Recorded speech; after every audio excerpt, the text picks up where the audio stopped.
Hello everybody and welcome to A Question of Property. I'm your host Lucia France and joining me are our usual panel of ever-ready experts here today. Now we've got John Howard, property expert of over 40 years experience, author of more than 3 books on the subject, and he is joining us today to give us his expertise in the field. So welcome to you, John.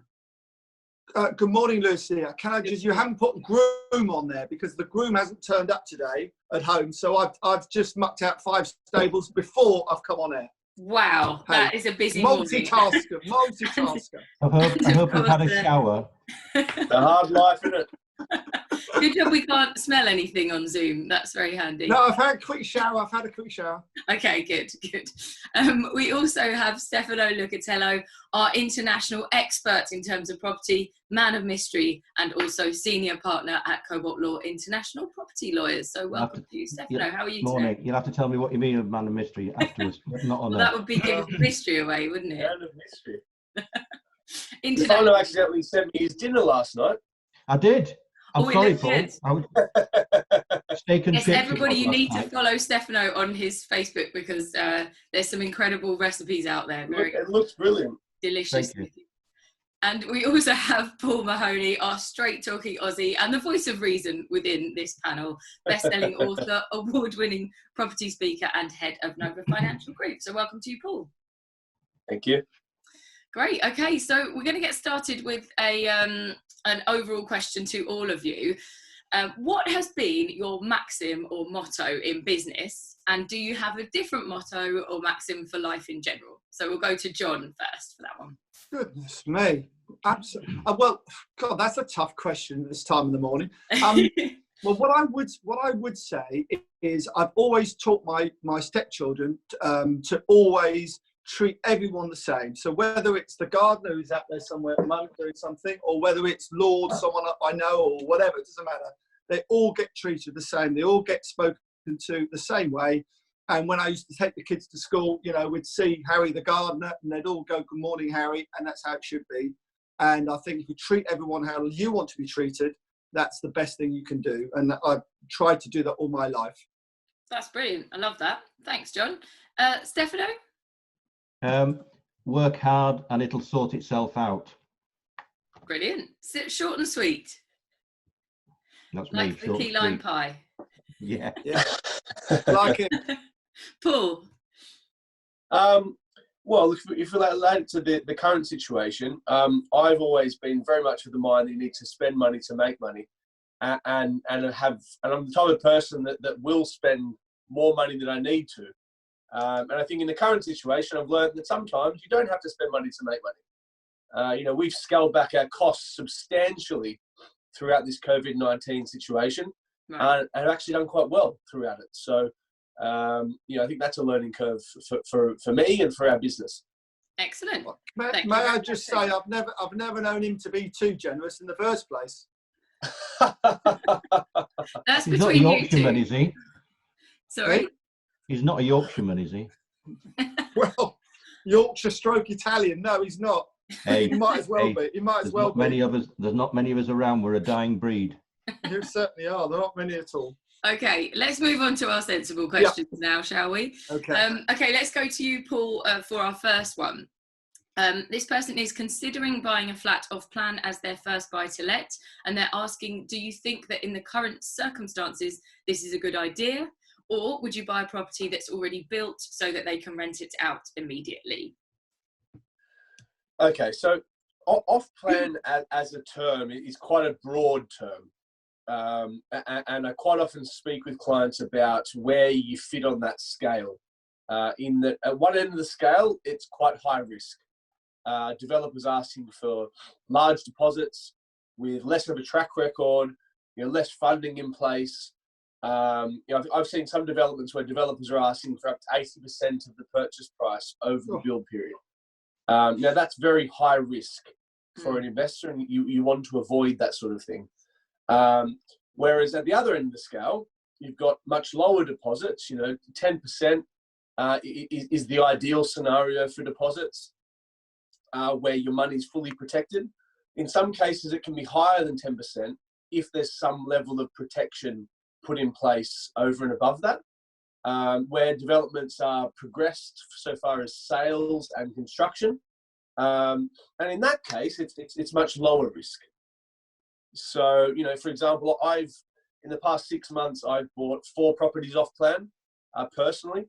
And I think in the right circumstances, getting the right locations at the right price, they can work really well regardless of the economic or property situation, like any property investment. So it just depends on the individual opportunity, I think. Okay. And would you advise that is a better thing to do now that like this person is asking, or would you just buy something that you can rent immediately? As I say, I think it depends on the opportunity. I wouldn't necessarily say it's better than buying a completed property right now. Right. But if you're getting a better deal for buying off plan, then it could be better. Okay. Some people would say, well, buy a property now, get the mortgage in place, get it let, and that might be lower risk. But if you're getting a better deal for buying off plan, or if you're getting the best property in the development, for example, then of course that can be beneficial as well. Okay, great. Thank you very much. Lucia, may I say something? Please. Perhaps Paul would like to get off the fence sometime. Ooh. For me, the opportunities are, for the moment, you don't have to take any risks going forward in the next 6-9 months, buying in the next 6-9 months. You're not going to have to take any silly risks. You don't have to buy a house with no garden because it was the only thing that was available. You know, you're going to have lots of choice. You're going to be able to find properties with discount, yeah? And you can buy at a discount now, probably, or then certainly the next 6-9 months you'll be able to, and get on and rent it and get a really good yield. I don't think you need to take a risk personally on buying a property that won't be ready for 2 years and you're not sure what it might be worth when it's done. That would be my personal opinion. And I know Paul sees it in a much broader way than I do. I'm looking more at a dealer type mentality compared to probably a long-term investment mentality. But I think, Paul, that has some merit at the moment, don't you, or not? Yeah, look, as I say, I agree with what you're saying in some ways, but if you're getting a better deal for buying off plan, my point is, Paul, at the moment, you don't know when you're getting a better deal because you don't know what the market's going to be doing in 2 years' time. But also, John, you've just assumed that you're going to get some deals in a few months or now. The property market hasn't moved up or down since lockdown. No, but it's going to, because it's all linked to inflation. It's all linked to employment. So at the end of, in my view, at the end of the day, you know, if we're trying to educate people to look at proper, sensible deals with decent margins, then I think the opportunities in the next 6, 9, 12 months are going to be great. And I'm just concerned that, you know, if you've got a new build that's not going to be ready for a couple of years, then, you know, it's a little bit Russian roulette, isn't it, really? No? I think one thing I will say here as well is, in this particular question, the person is considering buying a flat off plan as their first buy to let. So, yeah, you know, maybe they could be waiting up to 2 years. They need to get on with it, don't they? Yeah, exactly. I mean, I'll put my bit in. If you were faced with that scenario where you had a fistful of dollars and you had the choice between an off-plan and a ready-made second-hand existing property that is either ready to let or is already let and you should buy it, wouldn't you go for the latter as opposed to the former, because you've got a straight income coming in from day one? And then, so Stefano, it depends on what your goal is. So if this person being a first-time investor, that they've probably got limited funds and they're looking to build a portfolio. Now, therefore, their main goal is quite likely growth in building the portfolio. That's how you build a portfolio, is through growth, not through income. Yeah, but he's not going to have any growth for the next 2 years until the property's built and he can rent it out. That's not true. So if you reserve a property today, in a good location that's growing in value, so you reserve at 200 grand today, any growth in that asset value over the next 2 years is yours. You do achieve capital growth when you reserve off plan. Paul, when the market's going up, I don't disagree with you. It's still a little bit like Russian roulette, but you might as well give it a go if the market's going up. But in a market where we know it can't possibly go up in the next 2 years, it cannot possibly go up in the next 2 years, the best we can hope for is that it stays as it is. In which case, because it's new, are you paying a premium? We're always talking about microclimates, right? So yeah, we are. Yeah, I absolutely. don't necessarily You're disagree right with about you. that. We're Yeah. talking about the Yeah. overall property market. Yeah. You can't invest in the overall property market. You can only invest in specific properties in specific areas. Now, I'll give you a perfect example. I bought 2 properties in the past 6 months in a place called Digbeth in South Birmingham. South Central Birmingham. It's very, very central. It's 5 minutes walk. By the way, can I just say, I've taken your tip on there and I've researched that area.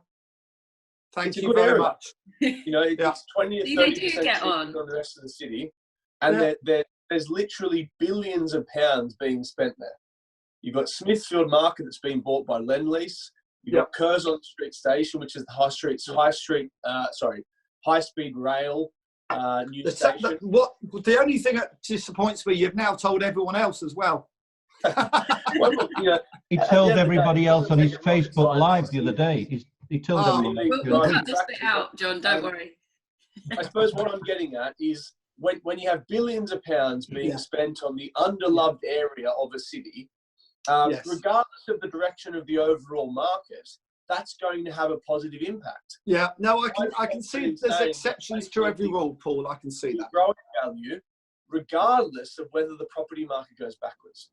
Okay, well, I'm glad we cleared that up. Could I just actually add my 2 cents worth here? Because when we bought an off-plan property, the build time ended up being so much longer than, you can't always go by what they're saying the build times are going to be, because it's dependent on funding and things like that as well, isn't it? But that's the same, Lucia, that's the same everywhere. It's the same whether it's a UK property or a foreign property. And I always say to clients who want to buy off-plan abroad, and it's even more Russian roulette abroad than it is here. It depends which country you're going to. But if I had 100 grand in my pocket and I had a choice to invest in a ready-made property where I could stick a family in or a professional couple and rent it out immediately, I wouldn't be waiting 2 years for growth. I'd be wanting rental. I'd want a rental yield, a return on my investment. Because if I'm borrowing money, then how am I going to pay the loan back in the 2 years that it's still being built? That's a perfect point, Stefano. When you buy off plan, you don't need the loan until the property's done. No, you just need a deposit. 10% deposit on a 200 grand property. Yeah. You put down 20 grand, and if that property grows in value by 10%, that's 100% return on your deposit. Yeah. You also get all the warranties. You've got a 2-year builder's defect period. You've got a 10-year structural warranty. Your dishwasher, your oven, your fridge are all under warranty. And you get to pick and choose from what you're buying within a development. So my point is, in some cases, it can make a lot of sense if you're getting the right boring, deal. Though. Actually, John, I did a webinar on Wednesday, and somebody asked me, what is the difference between your approach and John Howard's approach? And I said, really? It was me. John Howard's constantly calling me boring. But property development is a that's probably worked in your favour. I would ignore the English market. I would just go and invest abroad. That's the best. Well, I'm glad you said that. Stefano is your solicitor, of course. Because I think you got your next question. Yeah. We're moving on to your next question now, thankfully. Thank you for everybody's different opinions there. So, for Stefano, I want to buy a brand new purpose-built apartment in Italy, but you hear horror stories regarding this type of property in Spain and other places. Is Italy similar in that respect? This must be the same chap that went to Paul's lecture on Wednesday. Right, buying property abroad is no different from buying property abroad in England off plan. So buying abroad has that other dimension, which is you've got a different area, a different law, different language, and the rules are totally different. There are some countries that safeguard investment into a future off-plan development so as to protect the investor, especially Spain, France, and in Italy, and they do it in different regards. Spain, you need a bank guarantee. France, you can't actually start selling to the public unless the builder has got to foundation stage and completed the foundation stage. And in Italy, the same as in Spain, the developer has to give a bank guarantee on each of the stage payments. Right. This is because in the early 1990s and later 1990s, there was a a whole raft of Italian builders that were building, especially in the south of Italy, where the mafia is involved, and the other mafia type organizations who were taking money from people and just disappearing with it. And in fact, what they were doing is they were marketing half-developed buildings that had been left for many, many years, visually altering the pictures, preparing brochures, and issuing it to the public. And I was involved in many cases in the early 2000s in this relation and getting the money back. So the idea is that you must get a bank guarantee, and the bank is a fiduciary document. So that if the developer goes under or he fails to complete, then you can make a claim against the bank, and the bank will pay you back your stage payment. The problem with buying abroad off plan is that you need someone who's going to continue to look at the development and keep an eye on it, and needs to be local to it and make sure that it's being done in the proper manner and it's reaching its stage points as and when. Because there are two types, as the guys will tell you, there are two types of off plans. There's an off plan which says you pay 4 or 5 stage payments at set points in the building process. And then there's the other one, which I think is more risky, which is where every so many months the builder comes back to you and say, I want this payment, but it's not fixed to any marker on building. And that makes it even more difficult. And especially when you're abroad and you're not there, unless of course you live there already and it's an investment. But if you're not there, you need someone who's on the ground, someone who's an expert, an architect, a surveyor, to actually look and see that it's being done and to play your game for you in your absence, i.e. shout when it's not being done, or if it's being done wrong, or whatever. So you need to have someone on the ground. You need to make sure that the development contract is sound. And you mentioned, Lucia, about delays. Yes. It's very common everywhere, whether it's England or abroad. So the builder, for one reason or another, either can't get the market, can't get materials, he can't do the job or whatever, Stefano, he has to extend. Stefano, can you have a backstop where you can get your money back should it not be ready by that time? Absolutely, absolutely. What happens in most contracts, like here, is that there's a force majeure clause, and abroad in civil law jurisdictions, force majeure is part of their civil law code. In England, as you both know, force majeure doesn't act unless you actually put a force majeure clause in, and then there's a whole series of other hoops you have to jump through, like we're doing at the moment now for some clients who are saying, well, COVID-19 stopping us from doing whatever we need to do or whatever. And other people are saying, well, no, I think you can do it, even though we've got COVID-19. So yes, the foreign contract must be drafted properly. That's where we come in. I mean, I always say to clients, what is the point of being able to buy something off plan if that is built, but the rest of the development isn't built? So good point. People, that's true. That is never covered, John. It's never covered by a contract. I've never seen a contract done by a developer abroad where he says, I will build you flat number whatever, and I also commit to finishing the rest of the development, which is the swimming pools. Within a time period. Within a time. Well, he doesn't mention them at all. I've never seen that. And when I go in and I say, right, hold on a minute, I want a commitment from you, Mr. Builder, that you will honour the rest of the development. He tells me to go away. So, that's very difficult. You've got to be very careful, Lucia. It's not a question of just, paying your stage payments and knowing you're going to get them back. You need to know when it's going to be finished, how long it's going to take, and what are what's your rescue plan if the guy doesn't do it within a certain time? Can you pull out? Always have an out before you have an in. I would say to clients, always look at your exit strategy before you go into it. It's important. Very important. Absolutely. And I think there, Stefano, would you say that Italy is just as risky as Spain, or less risky? No, it goes back to what I always say. Buying property abroad is no more difficult than buying property through John or Paul or whatever in England, whatever.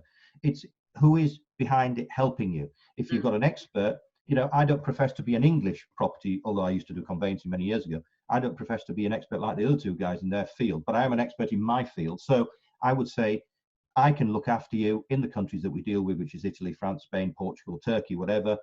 And I know that we can guarantee that we'll look after you in a proper manner so that your contract will reflect what it should do to protect you in various circumstances. And Lucia, can I just say, this goes, as always, surround yourself with the best possible advice you can get and pay for it. And the difference between paying for someone who's average and paying someone who's very good is not a great deal. The difference you get in service is massive. So, as always, surround yourself with the best possible advisors. Okay. And the final point, Lucia, just the final point, it's the case that if you don't surround yourself with an expert team and you try and do it yourself, or you leave it in the hands of someone that you're not sure of, then it'll cost you a lot more to come backwards and have it put right than it would if you pay well in the beginning. Okay, thank you very much. I suppose as well, just one question that I had that came into my head there is, I suppose you've got to look at things like location and everything as well in terms of these things, because if it's up on a mountainside somewhere and you know that the golf course never gets finished or things like that, then that can be completely different to being just on the edge of a town or a beach or whatever. Well, it depends what you're buying it for. You know, most people have an agenda. It's either to move out there permanently, lifestyle change. It's either as an investment or it's a bit of both. If it's an investment and your asset has to work, and these two guys are the experts on making assets work, and you want it to work and you want a return on investment, irrespective of growth, but you want a return on investment, you've got to make sure that it's in the right location, it's in the right place, it's got all the amenities, it'll do what it says on the side of the packet. Otherwise you will, you know, if you're directing yourself to families with kids and there's no swimming pool, you're not going to get a tenant, are you? You're not going to get someone going out there. No. Right. And just a slight addition to that, we get asked all the time about buying overseas, and something that you need to be very aware of when you're buying in a foreign country is foreign exchange. Because as soon as you invest in a different country with a different currency, if that currency moves against you, that can completely wipe out your returns. Yeah, absolutely. A perfect example is if you go back 10 years ago, the Australian dollar was quite strong 10 years ago, and lots of Chinese buyers bought in Australia. They bought well, they probably did quite well. But the Australian dollar has tanked since then, which has wiped out all of their returns. So you need to be aware of that as well. I've got a client at the moment who's buying in Nice, and he's put everything on hold irrespective of COVID, because for that reason, Paul, that the euro to the pound, it's gone absolutely ballistic. So he's not getting the same, he's not having to put in the same amount of money as he had done calculated 5 months ago. Thank you very much, guys. Okay, that's a really comprehensive answer to that question there. Okay, so moving on to John's first question for today. Yes. I understand a number of property educators are pushing HMOs models, so houses of multiple occupation, as a safer option going forward post-COVID-19. Personally, I'd like to hear what John thinks of this strategy. I think this person knows me quite well, because they know what I think of HMOs. So HMOs, okay, well, they used to be called, as I always say, my day they were called bed sits years ago when I used to do them. And it's, back when John was young. Back when John was young. You know, someone said to me 2 days ago, they said, now you've retired, what do you I said, hang on a minute, I haven't retired, I'm as busy as ever. Anyway, 40 years experience, but you obviously started very young. Absolutely. So the thing, what they're saying is, because going forward is uncertainty, so because of that, what you want is rental income, and the best way to get rental income is HMOs. Now, I sort of agree with that in a way, but what their argument is if someone's in a 2-bedroom flat, they're going to end up in an HMO, because they won't be able to afford the rent, so they go from 2-bed, 1-bed down to an HMO. My argument is, if you're in a 2-bedroom flat and you're struggling with the rent, presumably you'll just get a mate in, someone who's also in the same position as you, to share the rent on the 2-bedroom flat. Right. Or if it's a 1-bedroom flat, it might be slightly different, but you're more likely to go home, these young people are, and save all the money than they are going into, if they can, and some can't, I accept that, than going into an HMO, because actually HMOs aren't particularly cheap. They're probably £300-400 a month. Well, if you've got a 2-bedroom flat at £650 plus bills and everything else, I accept that, then if you get someone else in to help you pay it, you're better off than being in a bedsit or HMO. So that's my argument. So I don't see, in certain situations, I'm sure they're probably right, but not every situation. I think to buy an HMO on the back of the fact that, everyone's going to, move in because they can't afford the 2-bedroom flat is a bit of a dangerous strategy. If you're doing HMOs, great, but I wouldn't suddenly start doing HMOs just because of that strategy, because I just don't think when you work it through, it really, and also there's a glut of HMOs as well, don't forget. But don't you think that post-COVID, everyone's going to want to be really close to each other? Because well, that's the other thing. Why would you want to move into an HMO? Exactly. If they were really, really cheap, that's different. But they're not particularly cheap, these HMOs, and some of them are very nice. And some of these guys do a great job of them. A great job of them. I'm not saying they don't, but like I said, there's a few options like moving home, which is very cheap, much cheaper and much nicer probably than going into. And I accept, and not everyone can. But as I said, if you've got a 3-bedroom house you're renting, goodness me, you can sublet 2 rooms out, and you're better off probably. You make a profit. Yeah, that's called rent to rent, isn't it? Apparently now. The thing that concerns me about Like these that. buzzwords, and given this person has mentioned, property educators, Yeah. these buzzwords around HMOs, rent to rent, lease options, all of the fancy stuff when it comes to property. It's very easily sold.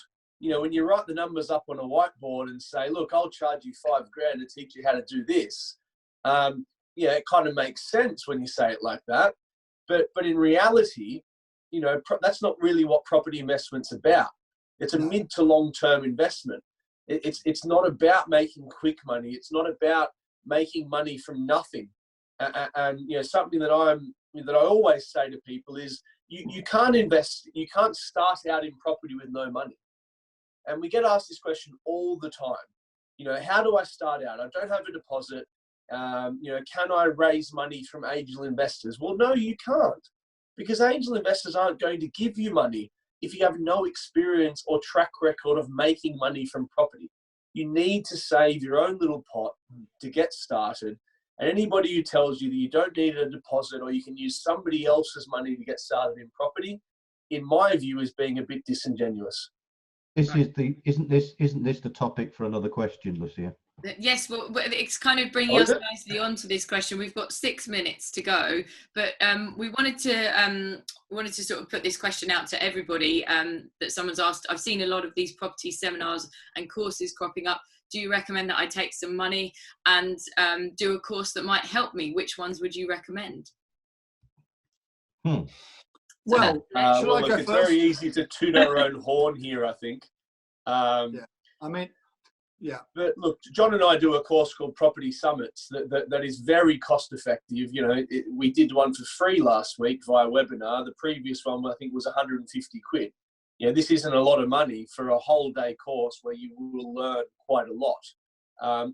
I don't believe that any person starting out in property should go and spend 5 to 10 grand, which is probably a big chunk of the money they actually have to get started in property, to learn how to invest in property. Property isn't rocket science. You can engage with quite a lot of people and get free advice even and guidance to get started in the right way. But I do think that some of the courses and property educators and things out there are very much about filling their own coffers than they are about providing value. Would you I think guys what I would say is that I think you need to look at the person who's taking the course. What experience have they got? Have they got a track record? A lot of these guys and girls are very good presenters. They're really good at what they do, but they're not property people. They could be selling diamonds, how to buy and sell diamonds. They could be selling how to buy and sell on the stock market. They're very clever presenters and they wind the situation up and so on. And I got into this really because I wrote a book because I didn't like the advice people were getting. I do some seminars. They're relatively sensibly priced. And I wouldn't say, someone said to me, well, you don't really teach anything, John. You explain what you've done and the mistakes you've made and how to avoid those mistakes, which is slightly different than sitting down with which I do, to be fair, but it's different. It's a grown-up advice, I think I would say. And it's different than sitting there and saying, tick in a box. Do you know what a semi-detached house is? Do you know what a ground floor flat is? Explain what leasehold is, and they have to fill in all these boxes and forms. I mean, it's like teaching, like Paul said, it's like treating adults like children. Most of the people who get attracted to me are people who got a little bit of money, maybe already doing it and want to do more, want to push on and want to be challenged. And I think hopefully that's what I tend to do. And the other thing, of course, if it's not your main income, and Paul does, Paul and I both do some property summits and things like that. And it's not our main income. It's I wouldn't say it's fun, but it is fun. But we want to get paid for what we do, but we're not looking to make fortunes out of it because we've got our own businesses. And that's the other thing that, if that's the only thing they do, then obviously these people are going to be much sort of, they try more ambitious about how they go about it and how ruthless they are compared to people who are doing it because, it's nice to do and we're passing on information and we want to get paid for what we do, but we're not looking to it's not the only income we have. And I think that's quite important as well. But isn't it? I mean, guys, there's people like Martin Roberts, who's a friend of mine, known him donkey's years, worked with him on many TV shows and all the rest of it. But isn't it the case that all these people make it look much more simple than it is? Well, I mean, they say that they're almost saying out there, you don't need lots of money to do it. Well, I think I've just got a couple of minutes left, just as a reminder. Just very briefly, I would say is that absolutely, and not everyone. They make out everyone can do it. Not everyone can do it, and people need to be more honest about that. Yeah. And look, I completely agree with you, John. So what you said there about these people could be selling anything, and that's completely right. I've been to some of these courses where, they're trying to create a rush to the back of the room to sign up to their 10 grand course. Amazing. That's the thing you want to avoid. Yeah. Because they could be selling anything. And the crazy thing is that people do rush to the back of the room and sign up to their 10 grand course. Yeah. I guess £9,997. What was that? Just quickly. It's usually £9,997. To sell something, you always have to end it in a 97. Is that right? Okay, good to know. Listen, guys, we're going to have to wrap it up there for today. Thank you very much for all of your input today. And if you do have any questions, please do email us, askask@aquestionofproperty.co.uk. My name's Lucia France. Thank you very much for watching, and we'll see you next time.